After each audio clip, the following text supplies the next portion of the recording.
everyone, and welcome to Small Town Big Business, a podcast about doing big business in small towns. I'm your co-host for today, Deb Barnett. I'm also the executive director for Southern Illinois Now, where we focus on economic development in the 17 southernmost counties in Illinois. I'm your co-host, Russ Williams. I am director of Ethos, and Ethos is a small business incubator, co-working spaces, training and development here in downtown Marion, Illinois, here in the old Citadel building, 1914 classical building. Thank you for joining us today. We also want to thank our sponsors for making the Small Town Big Business podcast possible, and that includes Arcadia Wealth Group, Black Diamond Harley Davidson and RV, Fowler Heating and Cooling, Banterra Bank, Southern Illinois Now, Swinford Media Group, Union Street Arts, and of course the Watermark Auto Group Foundation. So for our episode today, which happens to be the first recording for 2025. Happy New Year. Happy New Year. Excited about that. We have a special guest, Sumer Oglesby. Hi. Hi, Summer. From Summer School here in Marion, Illinois. Yep. I'm happy to be here. And we didn't call each other this morning and say, okay, we need to match the maroon. We just showed up. So if folks are just listening, they're going to have to pull up the YouTube and see we're all wearing Saluki maroon. Even Luke, our producer. He is, yes. And I'm a Saluki, SIU Carbondale grad. Yes. Summer is a Saluki. Yeah. Mm-hmm. Russ is supporting all things Saluki today. I've been there. But welcome. Glad you're here today. Thank you for having me, for sure. I'm excited. So we're going to talk about you and your business today, and we'll start off with a little bit of your origin story. Okay. So tell us a little bit about Summer before summer school, as far back as you want to go. Oh my gosh. Okay, so I've been teaching for 13 years, and here in Marion? A little bit all over. Okay. My first year I started at Meridian. That's where I graduated from. Okay. I taught there for 3 years, and then I went to Crab Orchard and taught there for 4 years, and I've been at Marion the last 5, I guess. So all in Southern Illinois? All in Southern Illinois, okay. yes, for sure. And Meridian's a rather small town, so this is where you come from. It is where I come from. I graduated with 33 kids in my there you go. In my senior class. So small place, but it was nice to start there and feel like it was already home, and it just gave me an end to teaching. I started in junior high, and then I went to first grade, so it was a huge jump. But so my husband and I, we moved to Marion in 2011, and we've been here just raising our kids, and I've been teaching, and that's what we've been doing. Did you always want to be a teacher? Oh yeah, for sure. Okay. Yep. When I was little, everybody was playing school all the time, and so it's always been my dream to be a teacher. Yeah. When I was in the 5th grade, I thought I wanted to be a teacher, but it's because I wanted to write on the chalkboard. That was now goal. You can't even find a chalkboard. It's a smartboard, right? Yeah, I just dated myself with the chalkboard. That's funny. So what do you teach now? What grades? I teach 3rd grade now. Okay, excellent. And we mentioned it's Lincoln Elementary School here in Marion, Illinois. But you have a small business that you've started. I do. So how did you transition from being public school teacher, which you still are, to business? So summer school started in 2021, just seeing the need from COVID for the gaps that kids had. I think about my son. He was in kindergarten doing 2 days of half-day school and then doing online learning. And over even just 1 year, I noticed that there were significant gaps for kids. And so I just started summer school as a tutoring business. And then we grew into an enrichment program where now we have an art program. We still do the tutoring. We have science classes. We are moving into some other things like crocheting and sign language. So we're really trying to bring a lot of enrichment programs. We do service K through 12. Yeah, we have a wide range of programs. Yeah. And the name Summer School, it doesn't mean that it's just during the summer, right? It was a play on it's a your play name. on my name. Okay. And I always thought I would own a tanning salon. Okay. Right? And it would be called Summertime. Yeah. But there's still time. You can still do I that cannot take on another side. business. No way. No way. Just put tanning in the back. No. Not one more thing, for sure. Or you could just trademark that name and somebody could start that. For sure. Yeah, and so we've just been growing summer school into this enrichment program. Yeah. So Tell us about that thought process, because this is really interesting for folks that have full-time jobs, not because they don't like their full-time job, but they've got a passion and calling to do something. Yeah. So tell us about that mind adjustment, that shift. They're like, I think I'm going to start this. Yeah. I think when I think about just kids and their learning, they just want more. They want to be able to follow interests that they have, and the arts are always the first things that are taken out of school. And I know my son, he loves art, and so I'm just thinking, what can I bring to kids that they don't usually get? And on top of seeing the gaps, I also saw that there was an interest in kids wanting to be able to learn what they want and just follow those interests. And just bring them more than they were getting in the public sector. Yeah. That's great. And learn, I would assume, learn in a way that's really engaging, in the way that kids see as engaging right now, which a lot of that has to do with technology and this kind of fast-paced, always in front of them kind of thing. Yeah. So talk about the role that technology plays, maybe in your classroom, summer school. What are you seeing with that? And I will say there's way more accessibility in a classroom for technology, and I do feel there are a lot of programs that the schools purchase that they push to gather data, which that's what technology is made for. But at summer school, we don't use any technology. It is all just the kids engaging and being present in their learning. So like for the science classes, we learn vocabulary that's related. Like we did slime one time, which the kids don't really think about that being a science topic, and they were so interested in it,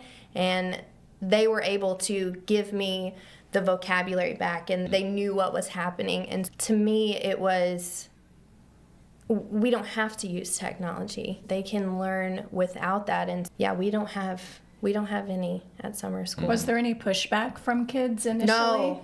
Okay. I don't even think they realized. So they're really craving that. Like we think they have to have their devices, and we want a device in every kid's hands in every class or whatever that might be. Absolutely. But and they're really craving something different. Yes, and I think that people get this mindset of technology is just the new thing, so that's what everybody should be doing and learning, but really letting kids explore. Without that, they really gain a new sense of how they can learn. They think, oh, I'm just going to watch a YouTube video or whatever, but being able to give them the opportunity to explore that on their own has been very cool for sure. Well, that goes back to our childhood of, for Christmas, I would get these kits. Absolutely. And they were educational kits. And they would have something like slime or even a model car. Or I remember building rockets. The little model rockets, but they actually blast off. Yes. And you could spend days doing that and putting it together and learning. And let's just use this week, for example. Summer school's been open for e-learning time where the kids are bringing their assignments and I'm helping them through that. But it has been a lot of unstructured and the kids have been able to just play together. So I've had kids from 5 years old to 11. Everybody's just been playing together. And I was saying earlier that I've probably printed $2,000 to $3,000, and they created a grocery store and a food court and a coffee shop, and they've played that for hours. Can you print me more 50s, or can you print me more 100s? And they're paying each other, like somebody's the owner of all these places, and I didn't initiate any of that. I bought a grocery store setup, and then they ran with it. And so it was like, to me, that's the learning, right? Just letting them explore and play with each other, working with different ages, because there's never really a setting where they're going to be just with kids their age or people their age, right? They're always going to be experiencing jobs with multi-aged people. And so just teaching them to work together at different ages and explore, that's what it's all about to me. Letting them just learn through play. And be kids. And be kids. And be kids. That's the thing. I think saying this is what you have to learn at this age, I don't know. I just don't like that mentality. I just think if a kid is 5 and they're ready to explore 3D printing or something, I think they should be able to do it. It shouldn't be that, oh, because you're this age, you have to learn this thing, or you have to do this thing. What I was thinking, even with your grocery store setup, they're learning entrepreneurship. Yes. They're learning leadership. There were different ones that stepped up into those leadership roles. Yeah. They're learning how to count money, probably. Yep. They're all of those things that wasn't packaged in a lesson. Absolutely. You just let them do it. And I will say, it's been very cool to see even my own children since I've started summer school. Both of them have started businesses now. Mm-hmm. My daughter's been making Stanley charms, like Stanley Cup charms, and my son got a 3D printer, and he has been making things. And I've never talked to them about being a business owner. This is all new for me. But for them to say, I want to do that too, that was cool to me. So and showing them that they can, like opening up that opportunity, right? Yeah. Yep, for sure. Well, you started the summer school at home. Yes. Correct? Yep. And you've taken some steps beyond this, some leaps. Yes. Beyond that. Oh my gosh, Can you talk about those? Yes. So over the summer, I was doing the day camps and the tutoring at the Boys and Girls Club building. And then with all of the just feedback that I got, because we started our day camps with 7 kids and ended with 23. And I was like, this is where I want to be. I started looking for a building in July, and it was the first one that I went to, and it was perfect. And we just jumped in and opened our summer school building in August, and growing from there. Awesome. Yeah. And did you do renovation on the building? What did you have to do to prepare the building? It was ready to go? It was ready to go. Awesome. Yeah. Besides filling it with furniture, and can I just say that I appreciate the janitors, because I put together all those tables and I had blisters, and so I appreciate them in a new fashion now. But yeah, just filling it with furniture was really the only thing that we had to do. Good. Yeah. You've had help? I do. I have an assistant teacher, and I have an art teacher.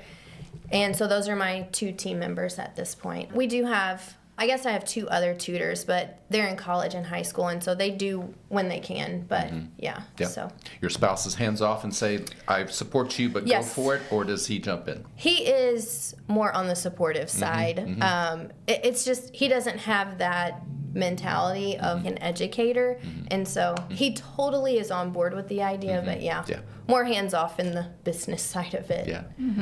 So you talk about the business side of it. You mentioned this a minute ago. So you're a teacher. Yes. You were not a business owner. No. That wasn't something you ever really aspired to do. No. So talk about that process, because Russ said earlier, there are a lot of folks out there that may be thinking they want to start a business, but that's not as easy as just saying you want to start a business. So Talk us through that. I have no background in business. It is like, you can give me the kids and I can teach, but learning the business side has been a lot of reading, a lot of podcasts, a lot of videos, just teaching myself how to create a website and do marketing, and just the in and outs of how to run a business. And so it's just been a lot of learning on my part, and it's been scary and a lot of work. Pretty much all my time is either teaching or doing summer school. And I do try to make time for my kids too. So like currently I am making sure that I'm going to all their after school things. But yeah, I mean, it's been scary. Like it's been, But your passion outweighs the fear. That's very noticeable when I met you. Yes. Yep. Yeah, it definitely does. And that's why, we just keep pushing along. We keep trying to offer new things and just trying to get the word out there. Yeah. So what has been some of the challenges so far? I think working 2 full-time jobs essentially at this point. Like, if I could dedicate more time to summer school, I don't know. I feel like at this point I'm dedicating a lot of time, and I'm doing all of the things. But that's been the most challenging part, is like essentially having 2 full-time jobs and absolutely. learning to navigate both of them. Yeah. So, yeah. Pretty common. It is pretty common, Right. especially in the early days, right? Absolutely. When you're having to juggle so many things, and then you finally get to a point where you say, okay, what are the things that I am best at and most passionate about, the things that make me really excited, and what are the things that maybe aren't so much, the things that kind of drag me down, and those are the things that business owners tend to then try to delegate out. Yes. So what would you say some of those things would be for you as you move forward and you're trying to grow the business. Yes. Obviously, you're only one you. Yes. So how do you see that looking So in the future? currently I am taking on no more tutoring clients. My assistant teacher, Brittany, she is now taking most of the tutoring clients. The way that we run our tutoring is that we give the kids an assessment, and it is free through summer school, and we use the results to create an individualized plan. This is not bring your homework kind of thing. Like, we want to see what does your kid need, and then we work to bring that to them. So I do the evaluations, I write up a plan, and then Miss Brittany's taking most of the new clients, and I'm just trying to work on the side of growing summer school, organizing the activities. I do teach all the science classes, and then Miss McKenzie teaches the art, and so I'm trying to reduce my teaching load in the summer school aspect and work on growing and bringing more programs to the kids. Yeah, and that aligns with what a lot of folks say. Absolutely. You get to a point where you have to work more on your Yes. business Yes. than In it. your Yes. in the day-to-day details. Absolutely. Right? Yeah, I feel like that's where I'm at right now. It's like I don't want to take that, because teaching the kids is the passion, right? That's where I want to be, and that's why I'm continuing to do classes, but I can't grow if I'm still doing all the things. And so Brittany's been amazing, and so she is now teaching a math class. I forgot. We have a math program starting. It was supposed to start Tuesday, but with the weather. So we are just working to bring more classes, and so I am stepping out of the teaching role per se. But even on the day camps and things, all of that is still me. It just, I have to work a little more behind the scenes. But I think that was good advice. I want to go back to what you just said. You can't grow as long as you meaning the business, Yes. as long as you're doing all the things. Yes. And I just wanted to emphasize that, because that, I think, applies to any business. Yes. And lots of business owners that we've talked to, Russ. Yeah, right. It's a constant reminder. You can't grow the business if you're always doing all Yes. the things. Yes. Right? Yeah, that's what I've seen. And like I said, that's where my passion is, but I know that to be able to bring it to the point that I want it to be at, I'm going to have to delegate or find who are my people that want to join in on this and give them more so that I can work on the other side of it. Yeah. Community support, have you leaned into people in the community, whether the friends, family, or professionals yet? Yes. We've been trying to reach out to businesses. We had, especially during our day camps, we had a speaker at every single one. So there are definitely community people that are in support of this. We had Luke Sager. He is the storm predictor on Facebook, but he came to our weather one. We had Farmers Bank come to our money camp, and we had Ag in the Class, which Maria Ferris, she came to our water one. So we've had a lot of community support as far as people being interested in supporting this. So are you interested in businesses that might want to sponsor a program? Absolutely, What would that look like? And actually, we did reach out to a few, because we would love to do a family night where there are different stations set up and the families can do an activity together. And so we have reached out to some just some places, would you want to sponsor an activity for that? So that way we can offset on our side the materials, but still being able to bring that enrichment and involving the families too, because essentially that's who we're working for. Not just the kids, but giving the parents the peace of mind. Oh, my kid is getting what they need, You mentioned marketing earlier and getting the word out. And you so those that are watching on YouTube could maybe see the look on your face when they said that. But those that aren't, let me just describe it. It was in public almost school, you don't have to do that. Right? Yes. It's almost this, let's talk about marketing. Yes, it has been, again, my background is not in business. And so just learning all of these terms with marketing and just knowing how to get in front of people has been the hardest part. We've done some of the Third Thursdays on the square. We share in lots of Facebook groups. But besides that, it's been hard to figure out what is the best way to just get ourselves out there. So. Have you found a piece of that's been pretty successful for you, or do you feel like you're still searching? I feel like I'm still searching. Okay. The kids who are coming right now are a lot of repeat students, which is great. Like, I want them to keep coming. We've had a few new ones, but for the most part, we do have a lot of repeat. And that's another thing that I don't understand. I know algorithms, and I feel like the same people are seeing my things online. And, like, how do I reach the new ones has been the struggle, I think. I know Ethos also offers different workshops. I don't know if you have one about marketing coming up, but always been fantastic. Yeah. And that's a constant. So it may not be something that you love and passionate about. Oh, absolutely. But it's something that we all know that it doesn't go away. Even when you break through some walls, you're like, these are new kids, right? Yep. Yeah, in the next season, you'll have to do the same things Absolutely. or something different every time in order to break some new walls. And just going with the ethos, and there have been, like, classes that obviously I want to come to, but again, I am teaching full-time during the day. Yeah, we need some and more evening classes, finding just time that I can commit to that for sure. Yeah. Absolutely. Maybe there's a marketing expert out there with a kid that would love to come to summer school, and you can train out the marketing services. But yeah, and that's been a lot of my find my who and not always trying to figure out how do I do it myself.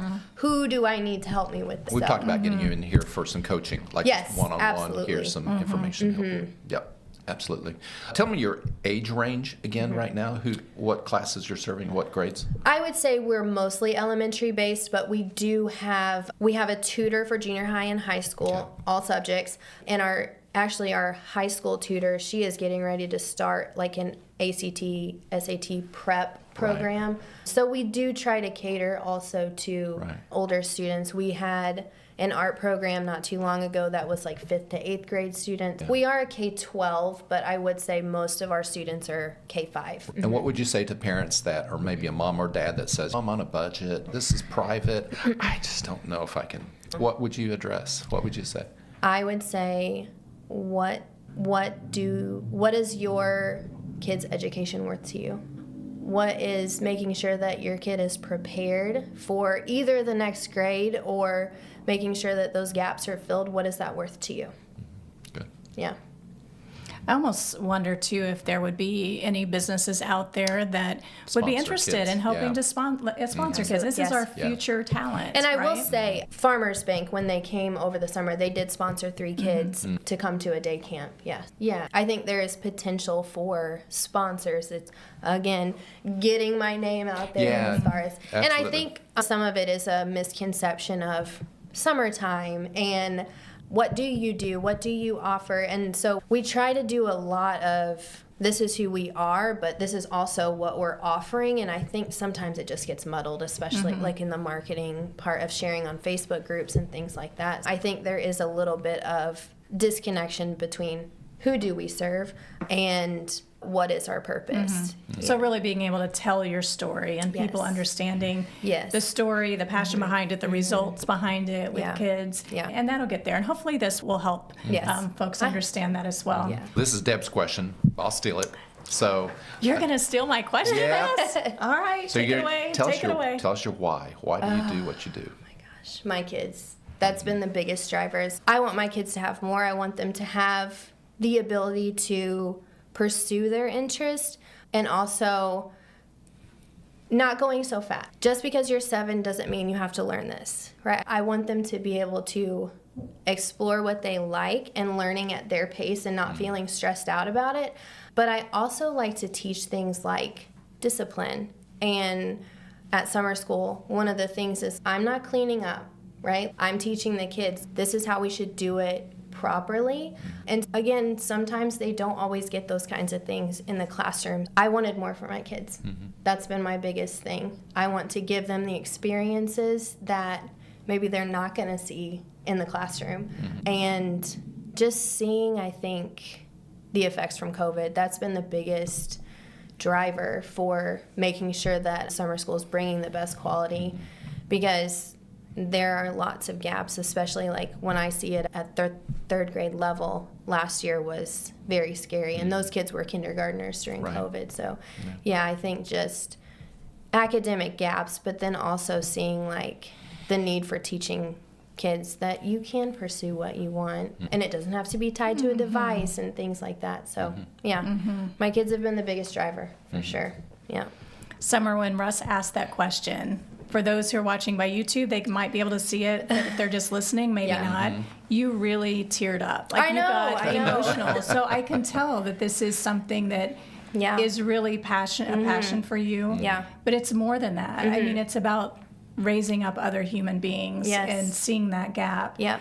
And I'm sure there are other educators and even parents that are seeing those gaps that happen during COVID. And that's uncharted territory. Like, Absolutely. none of us know how to do that. And there are so many parameters in a classroom of this is what you have to do, this is what you have to teach. And sometimes that's going right over a kid's head, especially if they have those academic gaps. So just being able to help kids feel successful and confident in the classroom, because I think that makes all the difference too. If they feel good about what they're learning and how they're learning, they thrive in all areas. Yeah. Awesome.